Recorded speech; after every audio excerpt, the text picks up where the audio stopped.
다음 아이템 이수아 기자가 준비했죠? 네, 저희가 지금까지 야당의 원팀 여부에 대해서 좀 다뤄봤다면은 이번엔 여당 원팀 얘기 좀 해볼까 합니다. 네. 제목은요, 친문 대 친이 갈등 수면 위로입니다. 이 원팀 선언을 하고 민주당 잘 달려오는 듯 했는데 대선을 40여일 앞두고 이재명 후보 지지층 그리고 문 대통령 지지층 간에 좀 잡음이 들려오고 있는 소식을 준비했습니다. 네. 먼저 현근택 민주당 선대위 대변인이 그제 SNS에 올린 글이 좀 논란의 발단이 됐습니다. 보시면은 열린 공감 TV가 딥페이크란 이미지 합성 기술을 이용해서 네. 이 후보가 욕설하는 장면을 좀 조작을 해서 설 연휴 전에 배포할 계획임을 오. 포착을 했다. 네. 소위 문파로 불리기도 하며 똥파리로 비하받는 일부 세력에 의해서 자행될 것이라고 한다라고 SNS 글을 올렸습니다. 그러니까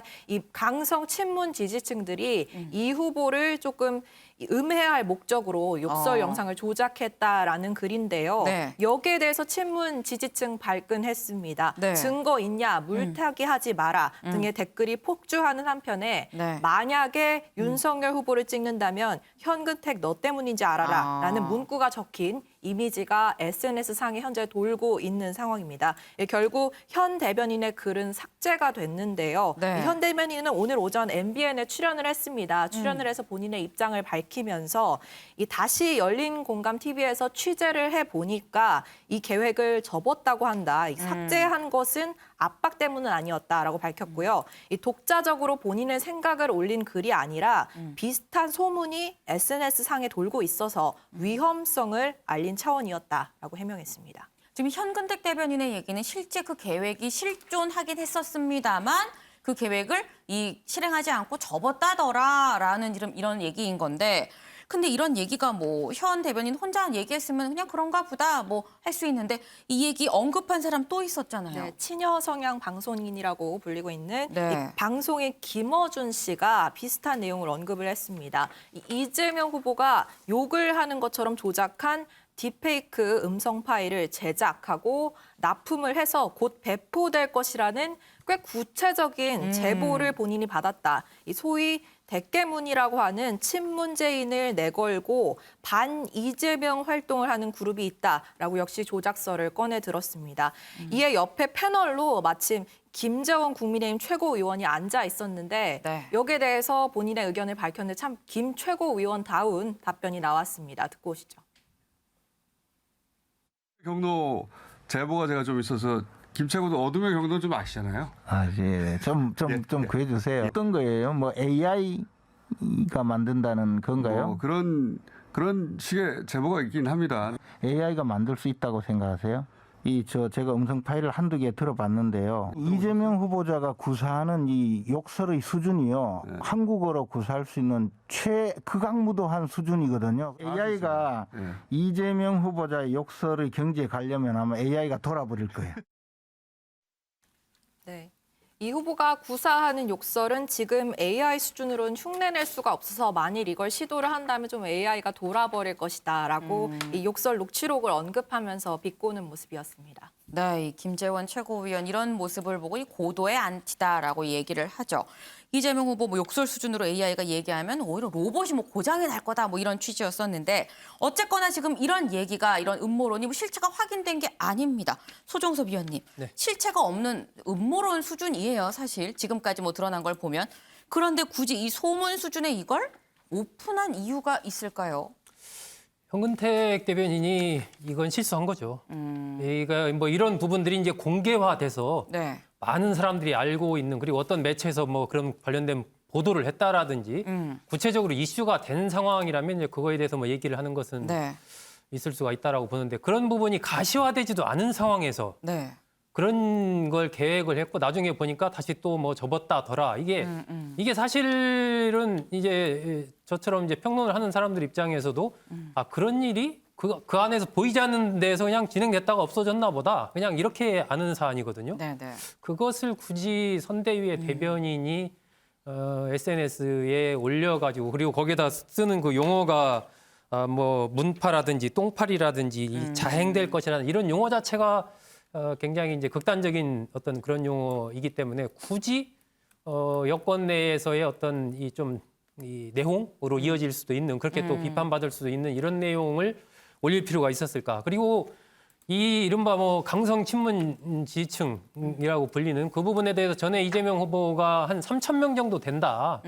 뭐 그렇게 얘기한 적이 있지 않습니까? 네네. 그러니까 사실은 계속 과거부터 있어 왔던 부분들이거든요. 그러니까 그걸 그냥 안고서 기정사실로 보고 여러 가지를 대처해 나가면 되는 것이거든요. 그걸 하나의 굳이 어떤 뭐 이슈화할 필요가 없는 건데 네. 더군다나 그 가시화되지도 않은 그것을 일종의 음모론 비슷하게 얘기를 함으로써 오히려 더 이슈를 키우는 이런 상황이 돼버려가지고 저는 이 부분은 형은택 대변인이 조금 경솔했던 것 아닌가 그렇게 생각합니다.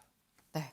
근데 뭐 이런 음모론이 뭐 진짜든 아니든 어쨌거나 이 민주당 내부에서 뭐 이재명 후보에 대한 당내 분위기가 좀 부글부글한 게 없잖아 있는 것 같긴 합니다. 왜냐하면 보니까 이수아 기자, 일부긴 합니다만 민주당원들이 이재명 후보의 직무를 정지해 주십시오라는 가처분을 제기를 했습니다. 네, 민주당 당원 4천여 명 정도가 참여를 했는데요. 네. 이 주로 페이스 민주주의라는 단체에서 주도를 했습니다. 참고로 말씀드리면 친문 강성 지지자 중심의 민주당 당원 모임으로 알려졌고요.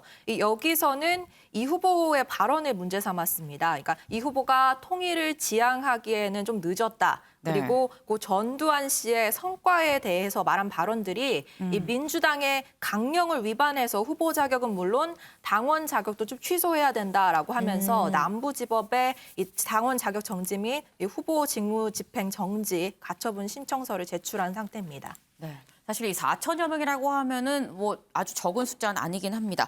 민주당 이런 움직임에 대해서 어떻게 보고 있을까요? 네, 김종민 의원이 여기에 대해서 좀 설명을 해줬는데요. 김 네. 의원 발언 듣고 오실게요.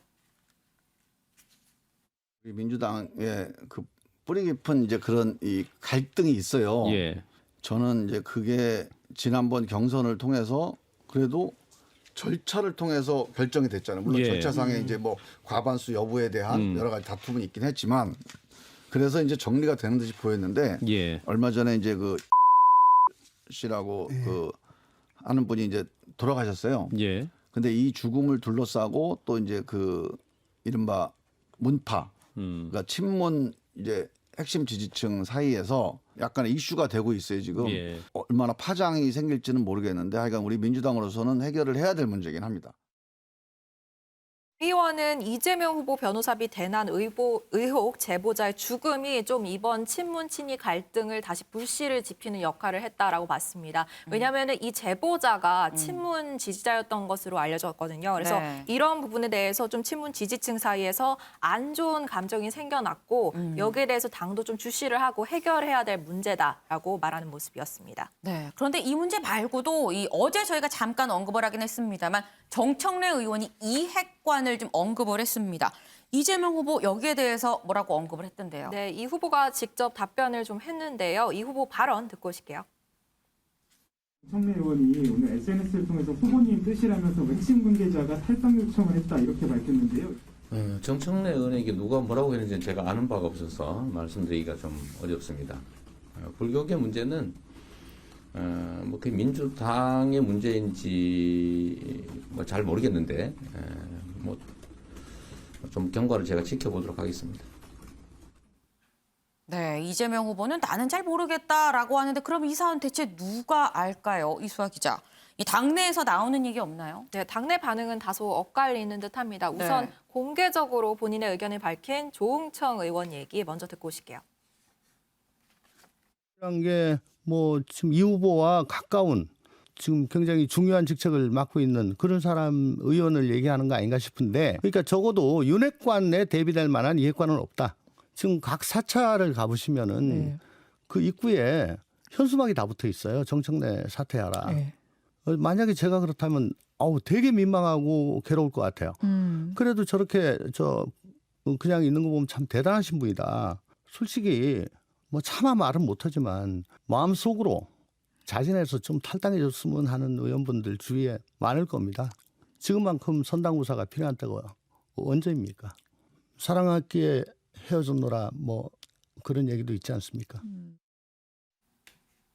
네, 지금은 좀 당을 우선해달라라고 하면서 이 정 의원에게 탈당을 해줬으면 좋겠다라는 취지로 얘기하는 모습이었고요. 하지만 이런 의견만 있는 건 아닙니다. 이상민 민주당 의원 얘기는 조금 달랐는데 네. 뭐 정당이 이런 걸 진짜 요구를 했는지 알고 싶다. 이런 일이 결코 있어서는 안 된다. 민주당은 공당이고 민주적 정당이다라면서 조 의원과는 조금 다른 입장을 내는 모습도 있었습니다. 네, 윤경호 의원님. 지금 보면 사실 그동안은 앞으로 드러나지 않았었는데 친문과 친이의 어떤 갈등이 다시 이 수면 위로 올라오는 모습입니다. 친문 친이 갈등도 되지만 이재명의 민주당이냐 민주당의 이재명이냐 저는 이걸로 아마 쳐다보면 될 것 네. 같아요. 이재명의 민주당이다 그러면 아까 조응천 의원 말처럼 정청래 의원이라든지 뭐 좀 누가 될 만한 일을 지금 터뜨린 분들은 좀 알아서 떠나주십시오 이런 네. 거고 만약에 민주당의 이재명이다 그런다면 아까 그런 세력들도 당내에서 떠안는 노력들을 해야 되는데 지금 불과 선거가 50일도 안 남은 상황에서는 네. 그럴 겨를이 아마 없지 않겠어요? 그러니까 지금은 후보에게 힘을 실어준다면 이재명의 민주당 이거에 더 방점을 찍을 거고 네. 그렇지 않고 무슨 소리냐 이 역사 면면이 이어오는 민주당의 한순간의 후보에 불과하다 이렇게 된다면 그러면 앞으로 싸움은 계속 이어지지 않을까 그렇게 보입니다. 네, 이 만약에 지금 이거를 제대로 봉합하지 않는다면 싸움이 대선 날까지도 갈 수 있을 것 같다라는 뭐 그런 전망까지 주셨습니다. 네, 이 이재명 후보 좀 머리가 아플 것 같아요. 이제 오늘 보니까 이 굿바이 이재명 후보를 좀 약간 그 내부 가족 간 갈등을 좀 다룬 책이죠. 이 장영하 변호사가 쓴 책. 이게 지금 이 판매 금지 가처분 신청을 냈는데 오늘 좀 기각이 됐죠. 이재명 후보 이 좀 골치가 아플 것 같습니다.